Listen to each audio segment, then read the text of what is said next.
everybody!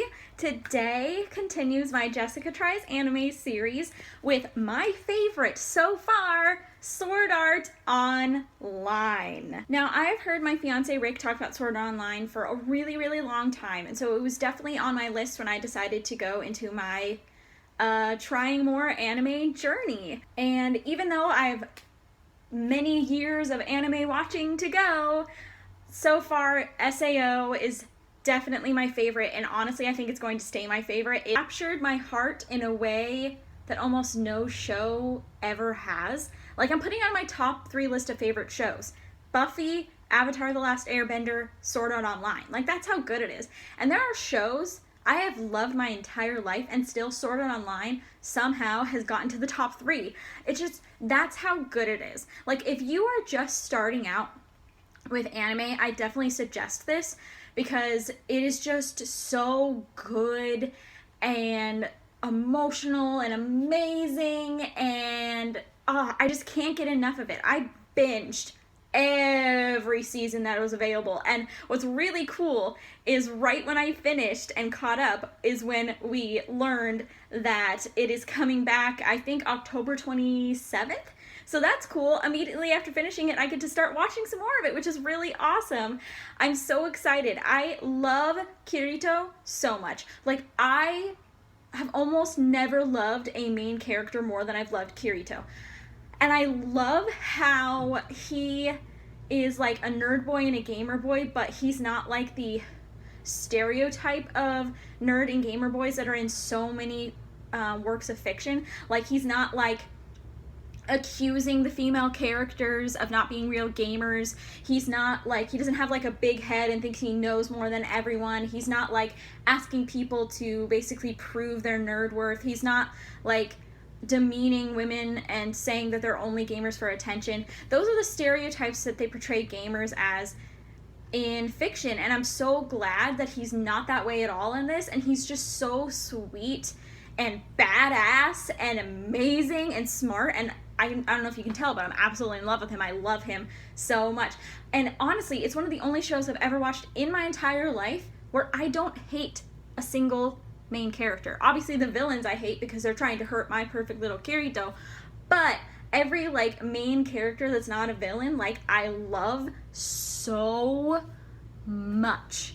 And even the villains, they give, like, more than one dimension to, and you start to feel a little bit for them, too. Like, it's just so amazing. And if you don't know what Sword Art Online is about, it's basically this virtual reality game called Sword Art Online comes out, and everybody's bought this headset called Nerve Gear, which is like a full immersive way to have VR, where you're really in it, and you can, like, taste stuff and smell stuff and feel stuff in the game. Like, it's that level of immersive VR, and it's set in 2022, and basically everybody logs on to Sword Art Online's launch day, and all of a sudden, after playing for a little bit, they realize that the log out button is gone, and they're not able to log out.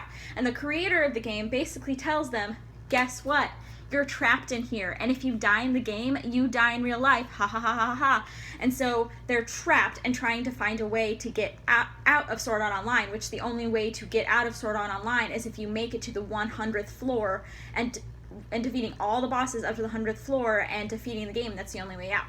And so you follow Kirito and then all the friends and lovers he meets along the way.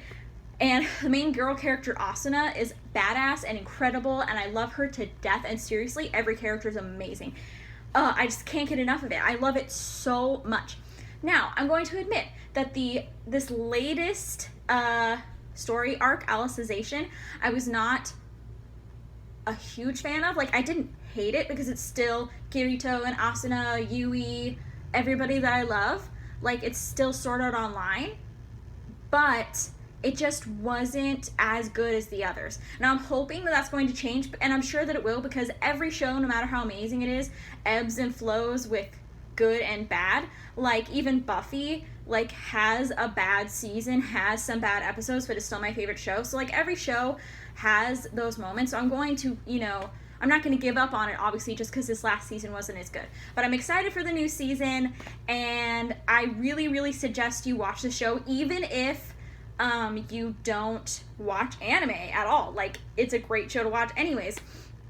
And on Crunchyroll, they have every season, and up to this latest season, Alicization, they have an English dub version if you don't feel like reading subtitles, which I like both the English dub and the sub version because the sub helps me learn Japanese. I'm trying to learn Japanese, but either way, you can watch it either way except until the latest season, Alicization, where it's only in Japanese so far.